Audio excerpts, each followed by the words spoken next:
یہ تعارف کروا کے اللہ سبحانہ وتعالی کا، اس کی بلندی، اس کی بڑائی، اس کی برکت، اس کی حکومت، اس کا ملک، اس کا ڈومینین، اس کی قدرت، اس کی مائٹ، اس کی پار، اس کا کنٹرول، ہر چیز کا ذکر کر کے فرمایا یہ ہے تمہارا رب الذی خلق الموت والحیات، جس نے موت اور زندگی کو بنایا. یہ وہ چیز ہے جو کسی اور کے ہاتھ میں نہیں. ابراہیم علیہ السلام نے جب اللہ تعالیٰ کا تعارف کرایا تھا تو کیا فرمایا تھا کہ میرا رب وہ ہے جو زندگی دیتا اور موت دیتا ہے. تو اس نے کیا کہا تھا؟ میں بھی زندگی اور موت دیتا ہوں.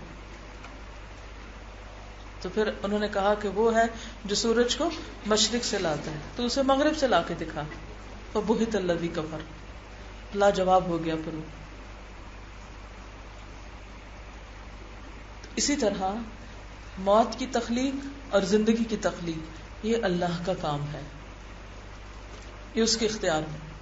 گویا اس کی قدرت کی جو سب سے بڑی نشانی ہے وہ زندگی کا ظہور ہے، جو اس کے علاوہ کوئی دے ہی نہیں سکتا، کوئی زندگی نہیں دے سکتا. اچھا یہاں پر آپ دیکھیے کہ پہلے موت کا ذکر آیا ہے پھر زندگی کا ذکر آیا ہے، اس لیے کہ ہر چیز کی اصل پہلے کیا تھی؟ موت، اس کا عدم، اس کا نہ ہونا. پھر اللہ نے اس میں زندگی ڈالی، جیسے قرآن پاک میں آتا نا کیف تکفرون باللہ وکنتم امواتا فاحیاکم ثم یمیتکم ثم یحییکم ثم الیہ ترجعون. تم مردہ تھے، اس نے تمہیں زندگی دی، پھر موت دے گا، پھر زندہ کرے گا، پھر اسی کی طرف تم لوٹائے جاؤ گے. سورۃ البقرہ آیت 28. اس نے موت اور زندگی کو بنایا.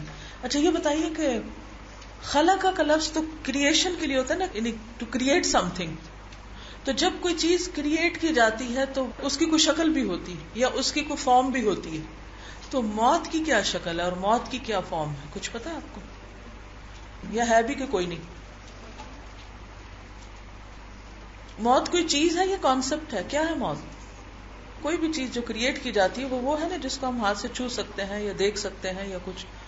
تو موت کی اپنی بھی ایک شکل ہے، اور صحیح حدیث سے یہ پتہ چلتا ہے کہ جب جنت والے جنت میں چلے جائیں گے اور جہنم والے جہنم میں چلے جائیں گے تو پھر موت کو ایک چتکبرے مینڈ کی شکل میں لایا جائے گا اور اس کو ذبح کر دیا جائے گا، ختم کر دیا جائے گا. تو الذی خلق الموت، اب وہ جو اس کی ایک خاص شکل ہے اس سے پھر وہ باقی چیزوں میں کیسے آتی ہے اللہ ہی بہتر جانتا ہے، ہم نہیں جانتے. لیکن جب کسی چیز کے بارے میں آتا ہے نا کہ اس نے اس کو بنایا، مثلا یہ کہا جائے کہ فلاں نے اس پلیٹ کو بنایا، تو اس کا ایک وجود ہے نا، کسی نے اس گلاس کو بنایا تو اس کا ایک وجود ہے. تو صرف ایک ہی چیز ایسی ہے کہ جو اللہ کا کلام ہے، کریشن نہیں ہے، باقی سب کریشن ہے. کیا چیز کریشن نہیں ہے؟ قرآن. باقی ہر چیز کریشن ہے، حتیٰ کہ موت بھی کریشن ہے کیونکہ خلق الموت. لیکن عام معنوں میں موت کس چیز کا نام ہے؟ روح کی جدائی کا نام. اللہ نے انسانوں کی روحوں کو پیدا کر دیا تھا. کب؟ جب آدم علیہ السلام کو پیدا کیا تھا، اس کے بعد ان کی پیٹھ سے ساری روحیں نکال کر ان کو ایک میدان میں جمع کیا اور ان سے پوچھا الستو بربکم، کیا میں تمہارا رب نہیں؟ تو سب نے کیا کہا تھا؟ قالوا بلا، آپ ہی ہمارے رب ہیں. پھر کیا ہوا؟ اللہ سبحانہ وتعالیٰ نے ہر شخص کا جو وقت لکھا تھا اس کے مطابق اس کی روح کو اس کے جسم کے ساتھ ملا دیا. جسم کہاں بننا شروع ہوتا ہے؟ فیٹس کہاں ہوتا ہے؟ فیٹس ماں کے پیٹ میں ہوتا ہے نا، رحم میں ہوتا ہے. اس فیٹس کے ساتھ روح کا ملاپ کیا جاتا ہے. روح از آلریڈی دیئر، کریٹڈ. جتنی بھی روحیں دنیا میں آنی ہے نا وہ سب کریٹڈ ہیں. اللہ نے ایک خاص جگہ پر ان کو رکھا ہوا ہے. جب کسی بھی زندگی نے وجود میں آنا ہوتا ہے تو ماں کے پیٹ میں اس روح کو ساتھ ملا دیا جاتا ہے. اب اس کا نام زندگی ہوتا ہے جب روح اور جسم آپس میں ملتے ہیں، اور جب یہ الگ ہوتے ہیں تو اس کا نام موت ہے. موت جدائی کا نام ہے، روح وصال کا نام ہے. وصال کس کو کہتے ہیں؟ وصل کہتے ہیں نا ملاپ کو، اور فصل کہتے ہیں الگ ہونے کو. موت فصال ہے، فصل. فلما فصل طالوت، قرآن میں آتا ہے نا. موت فصال ہے اور زندگی وصال ہے. روح اور جسم جب اکٹھے ہوتے ہیں تو حیات ہے، روح اور جسم جب الگ ہو جاتے ہیں تو اس کیفیت کا نام موت ہے. موت کسی بھی چیز کے مکمل خاتمے کا نام نہیں ہے. موت سے چیز ختم نہیں ہو جاتی، موت صرف جدائی کا نام ہے، دو چیزوں کو الگ کر دینے کا نام ہے، جن کے اکٹھا ہونے سے زندگی وجود میں آتی. زیادہ فلسافیکل باتیں تو نہیں، ان چیزوں کا آپ کو پتا ہونا چاہیے کہ قرآن و سنت ان کے بارے میں کیا کہتے ہیں. ٹھیک ہے. تو الذی خلق الموت، وہ جس نے موت کو پیدا کیا، ایک خاص شکل میں پیدا کیا، والحیات، اور زندگی کو پیدا کیا. اب آپ دیکھیں کہ جب فیٹس میں روح آتی ہے تو کیا کوئی ڈاکٹر، کوئی انسان، حتیٰ کہ جس ماں کے اندر یہ ہوتا ہے، وہ بتا سکتی ہے کہ آج روح آ گئی ہے؟ وہ کہتا ہے نا کہ 120 days میں وہ آتی ہے، لیکن وہ کون سا لمحہ ہوتا ہے جب وہ انٹر ہوتی ہے کسی کو نہیں پتا. پوچھا بھی گیا کہ روح کیا چیز ہے، یسألونک عن الروح، تو اللہ سبحانہ وتعالیٰ نے فرمایا قل الروح من امر ربی، کہ بس یہ رب کا حکم ہے، اس کے حکم سے آ جاتی. وما اوتیتم من العلم الا قلیلا، اور تمہیں علم میں سے بہت کم ملا، تمہارے پاس زیادہ علم ہے نہیں، تم اس بات کو سمجھ ہی نہیں سکتے. اس لیے جب سے دنیا بنی آج تک لوگ اس بات پر حیران ہیں اور مختلف طریقوں سے اس معاملے کو سالو کرنے کی کوشش کرتے رہتے ہیں کہ روح کیا چیز ہے، لیکن آج تک کوئی اس کی ایگزیکٹ صحیح ڈیفینیشن نہیں بتا سکا کہ روح کیا چیز ہے. بہرحال روح جب آ جاتی ہے اور زندگی انسان کو ملتی ہے تو پھر یہ سب کیوں ہوتا ہے، کس لیے یہ زندگی ملی ہے؟ لیبلوکم، تاکہ تمہیں آزما کر دیکھے، تمہارا امتحان لے، تمہاری آزمائش کرے. کس بات کی؟ ایکم، کون سا تم میں سے، احسن، سب سے اچھا ہے، عملا، عمل میں، کام میں. تم میں کام میں سب سے اچھا کون ہے، کس کے کام سب سے اچھے؟ یہ ہے اصل میں امتحان. روح اور جسم کو ملانے کا جو مقصد ہے وہ کیا ہے کہ دیکھا جائے کہ اس کے بعد کون کرتا کیا ہے. تو اس سے یہ پتہ چلتا ہے کہ یہاں موت اور زندگی سے مراد دراصل کس کی موت اور زندگی ہے؟ کس کی؟ انسان کی. یہاں انسان کی زندگی اور موت کی بات کی جا رہی، باقی مخلوق کی بات نہیں ہو رہی. باقی جتنے بھی مخلوق ہے، جو بھی اللہ نے پیدا کیا ہے، وہ ساری چیزیں اللہ کے حکم کے مطابق سب کام کر رہی ہیں جن کاموں کے لیے اللہ نے ان کو بنایا. امتحان صرف انسان کا ہے، اور وہ امتحان کیا ہے؟ وما خلقت الجن والانس الا لیعبدون، کہ میں نے جن و انس کو اپنی عبادت کے لیے پیدا کیا ہے. کہ کون عبادت گزار ہے اور کون عبادت گزار نہیں. لیکن جب ہم لفظ عبادت پڑھتے یا سنتے ہیں تو عموماً ہم اس سے کیا مراد لیتے ہیں؟ ہمارے ذہن میں عبادت لفظ سے کیا آتا ہے؟ نماز، روزہ، حج، زکوٰۃ، خیرات، صدقہ، یہ یا تلاوت یا ذکر، یہ ہے عبادت. اور باقی زندگی کے سارے کام کیا ہیں؟ بس وہ کام ہے. لیکن یہ جو کہا گیا نا احسن عمل، تو اس سے مراد دراصل عبادت ہے جس کے لیے انسان کو پیدا کیا گیا ہے. عبادت لفظ کو ٹرانسلیٹ آپ کر سکتے ہیں احسن عمل سے. اسی لیے عبادت کی جو ڈیفینیشن ہے وہ کیا ہے؟ ہر وہ کام جو اللہ سبحانہ و تعالیٰ کو پسند آئے، ہر وہ کام جو اللہ کو پسند آئے، جو خدا کو خوش کر دے، وہ عبادت ہے. اسی لیے عبادت کا معنی اطاعت کیا جاتا ہے کہ اللہ کی مرضی کے مطابق کام کرنا اور خوشی سے کرنا. جو خوشی سے اللہ کی بات مانتا ہے اللہ اس سے خوش ہو جاتا ہے. اور ہر اس چیز سے بچنا جس سے بچنے کا اللہ نے حکم دیا ہے، یہ بچنا بھی عبادت ہے. تو دوسرے معنوں میں احسن عمل پھر کیا ہوئے؟ واٹ از احسن عمل؟ جس کے لیے اللہ نے ہم کو پیدا کیا ہے کیا ہے؟ عبادت. اور عبادت کیا ہے؟ احسن عمل. یہ دونوں کیا ہے ایک دوسرے کے لیے؟ اگر کوئی آپ سے کہے کہ آپ کی زندگی کا مقصد کیا ہے تو آپ کیا کہیں گے؟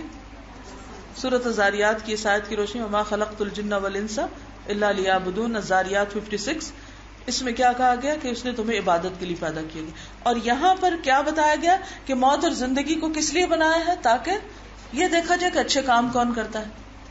تو اس سے یہ پتا چلتا ہے کہ ہر اچھا کام کیا ہے؟ عبادت ہے. واضح ہوگی بات؟ ہر اچھا کام عبادت ہے. اب اچھا کام کون سا ہے؟ اس کا کرائیٹیریا کیا ہے؟ وہ کام جو اللہ کو پسند ہے. وہ کہاں سے پتا چلے گا کہ اس کو کیا پسند ہے؟ کون بتائے گا؟ اللہ خود بتائے گا. اس نے کہاں بتایا؟ قرآن میں. اور کس کے ذریعے؟ محمد صلی اللہ علیہ وسلم کے ذریعے. اس نے ہمیں ایسا ہی نہیں چھوڑ دیا، صاف صاف بتا دیا کہ کون سے کام تمہیں کرنے اور کون سے نہیں کرنے، کن کاموں سے وہ خوش ہوتا ہے اور کن کاموں سے نہیں خوش ہوتا. اس میں عبادات بھی آ جاتی ہیں، اس میں اخلاق بھی آ جاتا ہے. کیونکہ نبی صلی اللہ علیہ وسلم کو اللہ تعالیٰ نے کس لیے بھیجا تھا؟ انما بعثت لاتمم مکارم الاخلاق. میں اس لیے بھیجا گیا ہوں کہ اعلیٰ اخلاق کی جو کوالٹیز ہیں ان کو مکمل شکل میں لوگوں کے اندر پیدا کیا جائے. یعنی اس سے آگے اچھے اخلاق کا کوئی کانسیپٹ ہو ہی نہیں سکتا، کوئی امیجن ہی نہیں کر سکتا. گویا نبی صلی اللہ علیہ وسلم نے جس طرح کا اخلاق لوگوں کو سکھایا اور صحابہ کرام کے اندر جو اخلاق پیدا ہوا وہ کمال درجے کا، اپنی پرفیکشن میں بہترین اخلاق ہے. اگر کسی کو اپنا اخلاق اچھا کرنا ہو تو کہاں جا کے دیکھنا چاہیے؟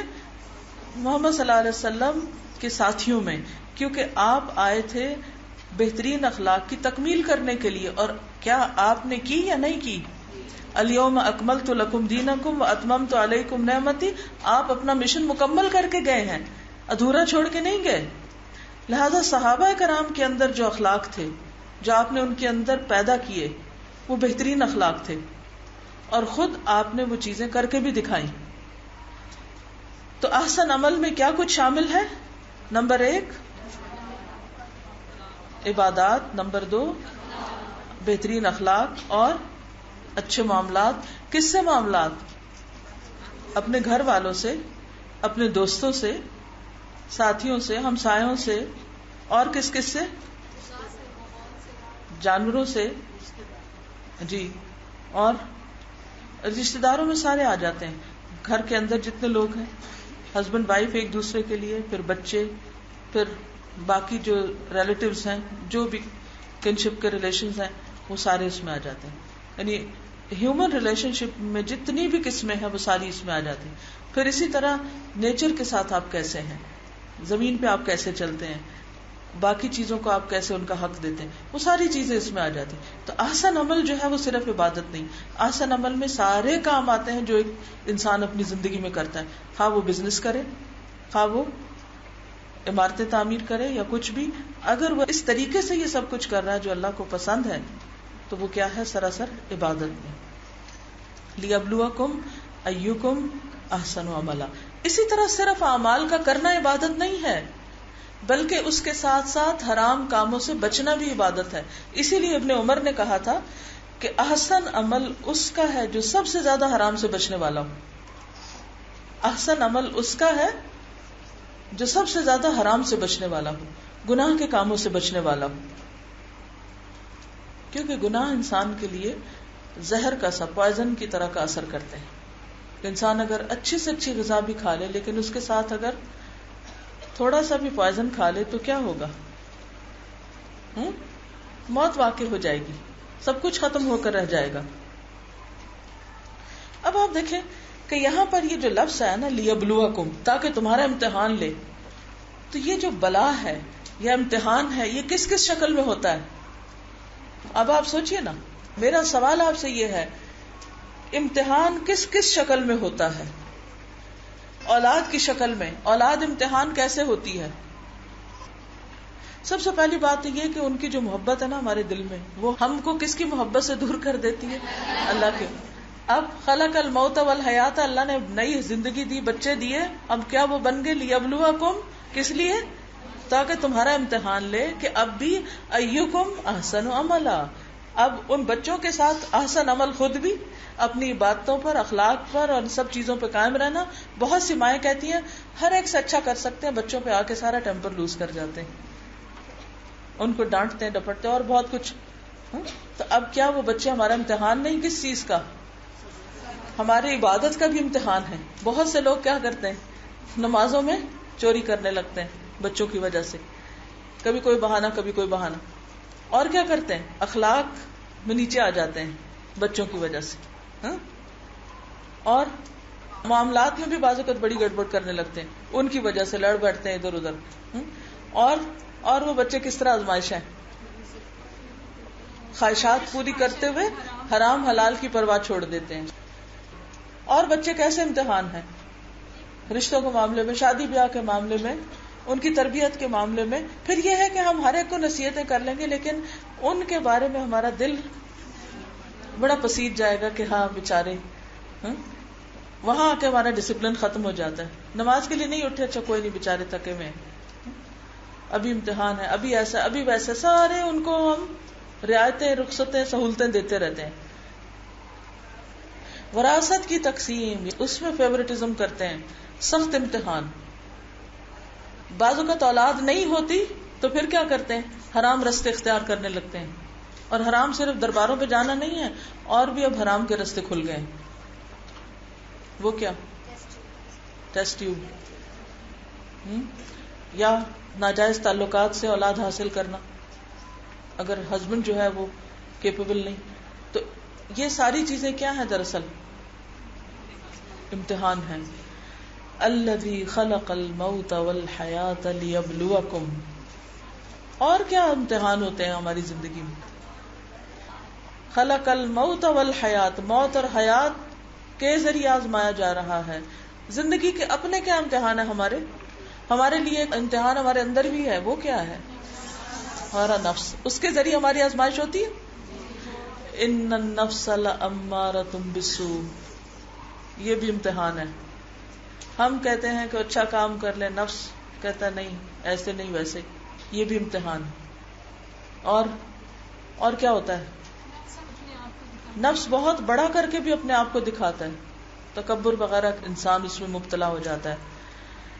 کبھی انسان کے پاس کوئی رتبہ یا مقام یا اسٹیٹس ہوتا ہے، اس میں بھی امتحان ہوتا ہے. بیماری کی شکل میں کئی بیماریاں کیسا سخت امتحان ہوتی ہیں کہ آپ کے سارے ٹیسٹ کلیئر ہیں پھر بھی آپ بیمار ہیں. صحت بھی امتحان ہے. آپ دین میں امتحان ہوتے، دین کی وجہ سے کتنی آزمائشیں آ جاتی ہیں. دین پر آپ کا چلنا دوبر ہو جاتا ہے. جو ہمارے عزیز رشتہ دار ہیں، جب ان کو موت آتی، کیونکہ خلق الموت والحیات لیبلوکم، موت خود ایک امتحان ہے. جب ہمارے لوڈ ونز مر جاتے ہیں، فوت ہو جاتے ہیں، تو اس وقت ہم کیا کرتے ہیں؟ کیا یہ امتحان نہیں؟ بہت بڑا امتحان ہے کہ ہم اللہ کے قریب ہوتے ہیں، صبر کرتے ہیں، یا شکوہ کرتے ہیں، یا اس سے دور ہو جاتے ہیں. اور علم کا آنا بھی ایک امتحان ہے کہ عمل کرتے ہیں یا نہیں کرتے. مال کی کمی، وہ جو مصائب خمسہ ہے نا، جتنے بھی مصائب ہیں 5 وہ جو قرآن میں آتے ہیں، اس کے علاوہ یہ جو کلیمٹیز ہیں، یہ بھی امتحان ہے کہ نہیں. وَلَنَبْلُوَنَّكُمْ بِشَيْءٍ مِّنَ الْخَوْفِ وَالْجُوعِ وَنَقْصٍ مِّنَ الْأَمْوَالِ وَالْأَنفُسِ وَالثَّمَرَاتِ، یہ سب امتحان ہیں. وَبَشِّرِ الصَّابِرِينَ الَّذِينَ إِذَا أَصَابَتْهُمْ مُصِيبَةٌ قالوا انا للہ وانا الیہ راجعون اولئک علیہم صلوات من ربہم ورحمہ واولئک هم المہتدون. پھر اسی طرح جتنے بھی حادثے میں سے کوئی زلزلہ آ گیا، یہ بھی امتحان ہے یا نہیں. کوئی فلڈ آ گیا، کہیں لینڈ سلائڈنگ ہو گئی، یہ امتحان ہے یا نہیں. یہ کتنی بڑی آزمائش ہے نا کہ ذرا سی خوبصورتی ملے تو صحیح، پھر انسان کیسے چھپائے اس کو. بہت بڑا امتحان. بالکل، محبتیں بھی امتحان ہیں، چاہے اولاد سے ہو، چاہے شوہر سے ہو، چاہے کسی اور انسان سے ہو، یہ سب بھی امتحان ہے. کیونکہ پھر اللہ تعالیٰ دیکھتا ہے کہ اس کو زیادہ چاہتے ہو کہ مجھے چاہتے ہو. زندگی ہے ہی امتحان، اور ہم اس کو کیا سمجھتے ہیں، آرام. ہم آرام کی تلاش میں رہتے ہیں اور اللہ تعالیٰ امتحان میں ڈالتا ہے. ہر روز ایک نیا امتحان ہوتا ہے. بالکل وہ نفس کی جتنی بھی اکساہٹیں ہیں نا، شیطان کا پھسلانا اور نزغ الشیطان، اس کا بہکاوا، اس کے وسوسے، یہ بھی امتحان. بالکل احسن عمل کرتے ہوئے نیت کا جو خلل ہے، یعنی بعض اوقات ان ساری چیزوں پہ انسان قابو پا لیتا ہے. غصے کو بھی قابو کر لیا اور خوف پہ بھی قابو پا لیا، کوئی مال کا نقصان ہو اس پہ بھی صبر کر لیا، کوئی فوت ہو گیا اس پہ بھی صبر کر لیا، نعمتوں پہ بھی شکر کر، سارا کچھ کر کے نا پھر ہم جب دیکھتے ہیں کہ الحمدللہ ساری چیزیں جو اللہ نے حکم دیا کسی بھی معاملے میں وہ کر لیا، پھر کہاں سے پھسل جاتے ہیں؟ نیت سے پھسل جاتے ہیں. نیت خراب ہو جاتی کہ ہم اچھے ہو گئے سب سے. الذی خلق الموت والحیات لیبلوکم. پتھروں کا نہیں امتحان، جانوروں کا نہیں امتحان، آسمان کا نہیں امتحان، زمین کا نہیں، ستاروں کا نہیں، کس کا ہے؟ لیبلوکم، میرا اور آپ کا، ہم سب کا. ہم ہیں امتحان میں. اور امتحان کس چیز کا ہے؟ ایکم احسن عملا، کہ کوالٹی کے کام کس کے ہیں. یہاں یہ نہیں کہا گیا کہ بہت زیادہ کام کون کر کے آئے. کیا کہا گیا؟ سب سے اچھا کام کس کا ہے، بہترین کام کس کا ہے. اس سے ہمیں زندگی کا ایک بہت بڑا سبق ملتا ہے، اور وہ کیا ہے؟ ایکسیلنس کے لیول پہ کام کرنا، کاموں کو کوالٹی کے ساتھ کرنا، بہترین طریقے سے کرنا. اچھا ہمارا حال کیا ہوتا ہے؟ ہم کیا کرنا چاہتے ہیں؟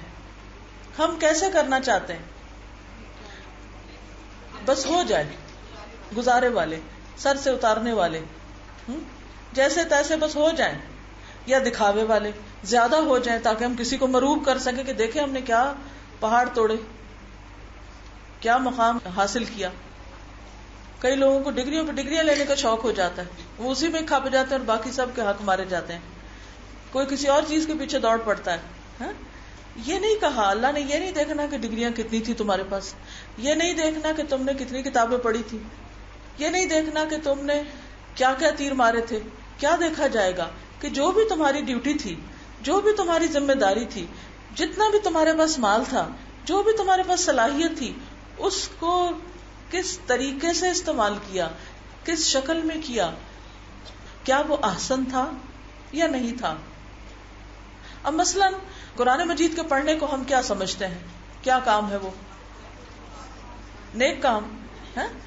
اب اگر ہمارا اس پہ زور ہو کہ پورا سپارہ روز پڑھ لوں اور آدھے لفظ کھا جاؤں اس میں سے، مخارج کو بھی درست کرنے کی فکر نہ کروں. کئی لوگ تو ٹھیک ہے کر نہیں سکتے، وہ ایک اور بات ہے، لیکن بہت سے لوگ کر سکتے ہیں لیکن وہ صبر سے کام نہیں لیتے. کیوں؟ اس میں بہت ٹائم لگے گا، بس جلدی سے ہو جائے، مجھے زیادہ کرنا ہے، مجھے جلدی کرنا ہے. یہ نہیں دیکھتے کہ اچھا کرنا ہے. یہ بہت بڑی ویکنیس ہے ہماری اکثریت کی. ہم کیا چاہتے ہیں کہ بس جلدی سے باغ لگ جائے، کوئی کام ہم شروع کریں فوراً اپنے نتیجے کو پہنچ جائے، اور اس میں ہم پھر جا گرتے ہیں، پھر ٹھوکر کھاتے ہیں، پھر جو کیا ہوتا ہے وہ بھی الٹ جاتا ہے. اگر آپ ایک مضبوط درخت لگانا چاہتے ہیں، ایک پائیدار اچھا پھلدار درخت لگانا چاہتے ہیں، اس کے لیے کتنی محنت کرنی پڑے گی. اور اگر آپ نے ایک بیل اگانی ہے، مشروم اگانے ہیں، تو پھر کیا کرنا پڑے گا؟ کچھ بھی نہیں. لیکن احسن عمل کے لیے بہت سے لوگوں میں پیشنس نہیں ہوتا. مثلا اگر آپ کچھ لکھ رہے ہیں تو اس کو اگر آپ نے کوالٹی کا لکھنا ہے تو آپ کو بہت پیشنس چاہیے، بہت وقت چاہیے. اور اگر آپ بس کر کے نام لگانا چاہتے کہ ہو گیا تو پھر وہ احسن نہیں ہے. اب مثلا اگر آپ اپنی تجوید ہی ٹھیک کرنا چاہتے ہیں تو آپ کسی کو سناتے ہو آپ کی غلطی نکالتا ہے، کیسا لگتا ہے؟ دل بوجھ سا جاتا ہے، کوئی چوٹ سی لگتی ہے کہ ہاں میری بھی غلطی نکل سکتی ہے، میں بھی غلط پڑھ سکتا ہوں. اچھا پھر کسی کے سامنے پڑھتے ہوئے ڈرتے ہیں، لوگوں سے ڈرتے ہیں، اور اس سے نہیں ڈرتے جس کا کلام غلط پڑھ رہے ہیں، اور پھر ٹھیک بھی نہیں کرنا چاہتے کیونکہ اس میں لگتی ہے محنت زیادہ. کوئی بھی کام، چاہے لکھنا ہے، چاہے پڑھنا ہے، چاہے تجوید ہے، چاہے تفسیر ہے، چاہے ترجمہ ہے، کچھ بھی ہے، کوئی کام، یو نیم اٹ، اب صفائی کرنے لگے تو ایک ہے بس صفائی کر لینا، اور ایک ہے احسن عمل. کھانا پکانا ہے تو ایک ہے کچا پکا پکا کے سب کو بیمار کریں، اور ایک ہے احسن عمل. زندگی کی ہر چیز میں اب آپ دیکھیے کہ اسلام کس چیز کا سبق دے رہا ہے؟ کوالٹی کا. ہر چیز میں کوالٹی. تو فکر کس کی کرنی، زیادہ کی یا احسن کی؟ اکثر یا احسن؟ یہ نہیں کہا گیا کہ لیبلوکم ایکم اکثر عملا، کہ دیکھے تم میں سے سب سے زیادہ کثرت سے کون کام کرنے والا ہے. کیا دیکھا جائے گا؟ ایکم احسن عملا، تم میں اچھے کام کرنے والا کون ہے. دیکھیں اس سے زندگی کتنے سکھ میں آ جائے گی. ذرا آپ سوچیں، ہماری اکثر بھاگ دوڑ اور پریشانی کس وجہ سے ہے؟ یہ بھی کر لوں، وہ بھی کر لوں، وہ بھی کر لوں.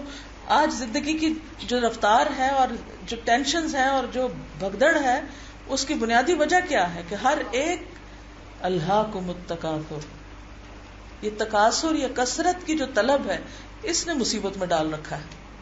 اس لیے سانس نہیں لے رہے کہیں بھی، وہ دوڑتے ہی چلے جا رہے ہیں. تو اگر ہم اس دوڑ میں ذرا سا رک کے سوچ لیں کہ اللہ نے مجھے احسن کام کے لیے کہا. مثلا نماز ہم پڑھتے ہیں، آپ فرض بھی پڑھ رہے ہیں، سنت نفل ٹھیک ہے، سنت تو پڑھنی ہے، لیکن بہت سے لوگ بہت سارے ڈھیروں نفل پڑھ لیتے ہیں، لیکن ان کی کوالٹی کیا ہوتی؟ نہ قیام ٹھیک، نہ رکوع ٹھیک، نہ سجدہ ٹھیک، نہ جلسہ ٹھیک، یعنی جو بیٹھتے ہیں نیچے، نہ وہ ٹھیک سنت کے مطابق. لیکن بس کس چیز پہ سارا زور ہے؟ نفلوں پہ نفلیں، سپاروں پہ سپارے، نفلوں پہ نفلیں، وظیفوں پہ وظیفے 1.25 لاکھ ہی پڑھنا ہے، اور اپنے اوپر بے وجہ کا بوجھ ڈال لیتے ہیں. تو چاہے عبادت کا معاملہ ہو، چاہے دنیا کمانے کا ہو، چاہے کسی بھی چیز کا، تو آج سے ہماری پرائرٹی کیا ہوگی؟ احسن عملا.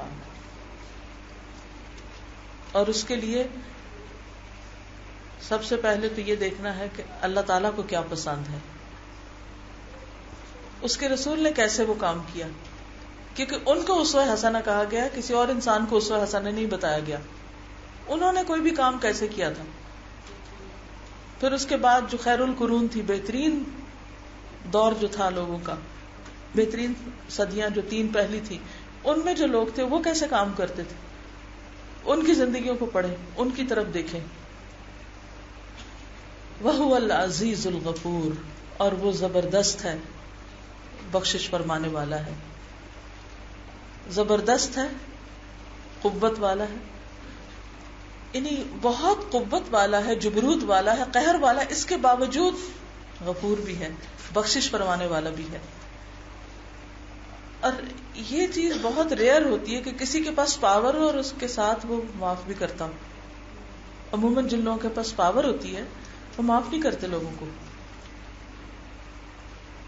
لیکن اللہ سبحانہ وتعالیٰ کے پاس ہر طرح کا اختیار ہے، ہر طرح کی قدرت ہے، پوری کائنات کی بادشاہت ہے. وہ جس سے چاہے انتقام لے سکتا ہے، لیکن اس کے باوجود وہ معاف کرتا رہتا ہے. تو خلاصہ یہ ہے کہ اللہ سب سے بڑا ہے، ہر چیز کا اختیار اور کنٹرول اور پوزیشن اس کے پاس ہے. اسی نے انسان کو زندگی دی ہے. زندگی اور موت اللہ کی طرف سے ہے. جب انسان یہ سمجھتا ہے نا کہ موت بھی اللہ کی طرف سے آتی، موت کا مالک بھی وہ ہے، تو اس کے غم ہلکے ہو جاتے ہیں کہ یہ میرے رب کا فیصلہ ہے. پھر یہ کہ زندگی امتحان کے لیے ہے، زندگی امتحان کے لیے ہے، موت بھی امتحان ہے. اپنی ہو تب بھی اور دوسروں کی ہو تب بھی. دوسروں کی موت کس طرح امتحان ہے؟ رنج و غم اور صدمے کی وجہ سے. اور اپنی موت کیسے امتحان ہے؟ کہ انسان جب اپنے سامنے موت کو دیکھتا ہے اور ہر روز رات کو سوتے وقت یہ صورت پڑتا ہے، تو اس وقت انسان اس امتحان کی تیاری کرتا ہے. موت یاد دہانی ہے امتحان کی. موت کیا ہے؟ یا موت کا خیال یاد دہانی ہے، ریمائنڈر ہے. دیکھیے نا ذرا سوچئے، اپنے آپ کو دیکھیے کہ میں مر جاؤں گی، مجھے مرنا ہے. یہ جو خیال ہے، یہ جو احساس ہے، یہ بھی تو ایک امتحان ہے نا، یہ بھی ایک ٹیسٹ ہے نا. یعنی موت کا خیال بھی ٹیسٹ ہے، یہ بھی ایک آزمائش ہے. اور مرنے کا جتنا بھی پروسیس ہے وہ سارا بھی امتحان ہے کہ کس طرح انسان آہستہ آہستہ سلولی اینڈ گریجولی موت کے منہ میں جاتا ہے، اور پھر ایک ایک رگ سے اس کی جان نکلتی ہے، اور پھر مر کر اللہ کے حضور اگلی دنیا میں پہنچتا ہے. پھر برزخ کی زندگی ہے، پھر اس کے بعد دوبارہ روح آ جائے گی، پھر وہ اٹھے گا، پھر انسان کو جو کچھ اس نے کیا اس کی جزا یا سزا ملے گی. اگلی بات، زندگی کس لیے ملی ہے؟ تاکہ ہم کیا کریں؟ اچھے عمل کریں، تاکہ ہم اپنے عمل سے ثابت کریں کہ ہم اچھے لوگ ہیں. ہمارے اعمال کا فیصلہ کون کرے گا؟ اللہ سبحانہ و تعالی. کون یہ ڈیسائیڈ کرے گا کہ کس کے عمل اچھے ہیں؟ اللہ تعالی. یہ امتحان دینے والوں کا کام نہیں کہ وہ ڈیسائیڈ کریں کہ اچھے کام کون سے ہیں اور میں نے اچھا کیا یا نہیں. آپ یا آپ کے بچے جب ایگزام دیتے ہیں تو وہ خود تھوڑی ڈیسائیڈ کرتے ہیں کہ مجھے اتنے نمبر ملنے چاہیے یا میں نے بہت اچھا پیپر کیا. یہ باتیں کرتے تو ہیں لیکن کیا واقعی انہی کی مرضی کے مطابق فیصلہ ہوتا ہے؟ نہیں. پھر یہ ہے کہ جیسا عمل ہوگا ویسی ہی جزا ہوگی، اور یہ کہ جزا بھی ضروری ہے، ورنہ امتحان کس لیے؟ امتحان کس لیے ہوتا ہے؟ اور یہ کہ اللہ سبحانہ وتعالی انسانوں سے احسن عمل کروا کے کیا چاہتا ہے کہ انسانوں کے اندر higher qualities of life develop کرے. انسانوں کو اس چیز کے لیے تیار کیا جائے کہ وہ ہیومن بینگ ہونے میں ایکسلنس کا ثبوت دیں. ایسے ہی نہ مر جائیں کچھ کیے بغیر، کچھ کر کے مرے، اور کر کے بھی کیا مرے؟ اچھے سے اچھے کام. مطلوب کیا ہے؟ مقصود کیا ہے؟ اس نے زندگی بنائی کس لیے؟ کیا کریں ہم؟ ڈیولپ کریں اپنے آپ کو. کیونکہ احسن جو ہے نا سپرلیٹو ڈگری، اس کی کوئی حد نہیں ہے. ٹھیک ہے نا؟ اس میں تو آپ کو گرو کرتے جانا احسن. کہیں جا کے آپ تھکتے نہیں، آپ چڑھتے ہی جاتے ہیں، ہر روز اوپر ہی جانا ہے.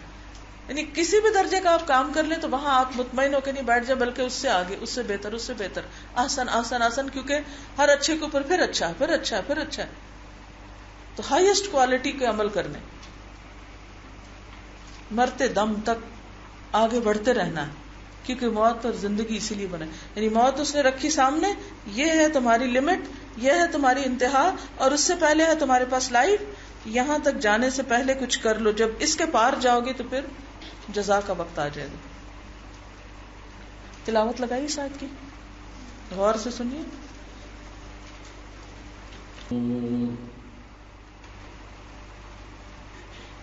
اپنے آپ سے پوچھئے، کیا واقعی ہم اپنی زندگی کا مقصد پورا کر رہے ہیں؟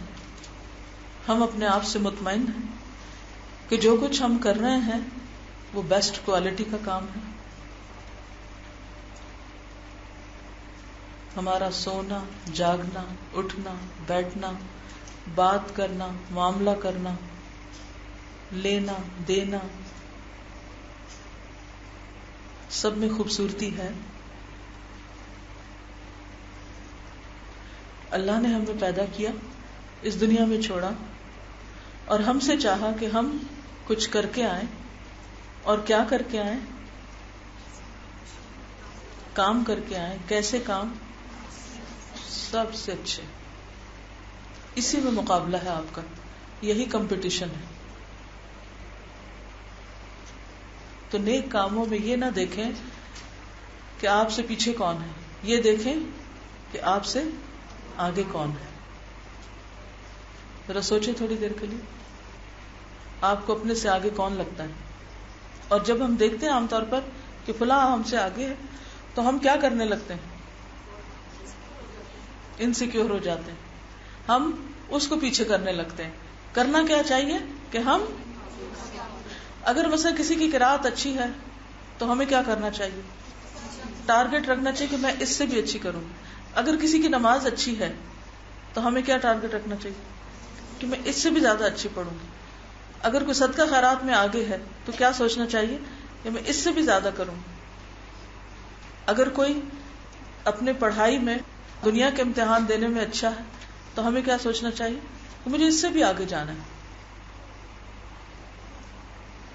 فکر زیادہ کی نہیں کرنی، فکر کوالٹی کی کرنی، اچھے کی کرنی، کوانٹٹی کی نہیں کوالٹی کی، زیادہ کی نہیں بہترین کی، صرف کرنے کی نہیں خوبصورت طریقے سے کرنے کی. اصل میں اللہ سبحانہ تعالیٰ نے ایک بہت ہی خوبصورت جگہ بنائی، بہت خوبصورت، اور اس کا نام کیا ہے؟ جنت. اس کے لیے اللہ تعالیٰ نے یہاں دنیا سے لوگوں کو چننا ہے، سلیکشن کرنی. اور جو لوگ اپنے اعمال میں خوبصورت ہوں گے ان کو اس خوبصورت جگہ پر بسا دیا جائے گا. اگر کسی کا اخلاق اچھا نہیں، اگر کسی کے خیالات اچھے نہیں، کسی کا باطن خوبصورت نہیں، صرف ظاہر نہیں دیکھتا اللہ، وہ کیا دیکھتا ہے؟ اندر بھی دیکھتا ہے. اگر کسی کی گفتگو اچھی نہیں، وہ بات بات میں گالیاں دے رہا ہے، ابیوز کر رہا ہے، بدتمیزی سے بات کر رہا ہے، تو پھر ایسے لوگ جنت میں بھی جا کے کیا کریں گے؟ سکون برباد کر دیں گے. ہاں؟ تو ہمیں وہاں جانے سے پہلے کیا کر کے جانا ہے؟ کس چیز پہ چیک رکھنا ہے؟ اپنی ہر چیز پہ. ہم عام طور پہ چیک رکھتے ہیں کس پہ؟ اپنی شکل و صورت پہ، اپنے لباس پہ. لیکن ہمیں کس پہ چیک رکھنا ہے؟ اپنے انداز پہ، اپنے رویوں پہ، اپنے معاملات پہ، طور طریقوں پہ، اخلاق پہ، کہ کس کوالٹی کے ہیں، کہاں کھڑے ہیں.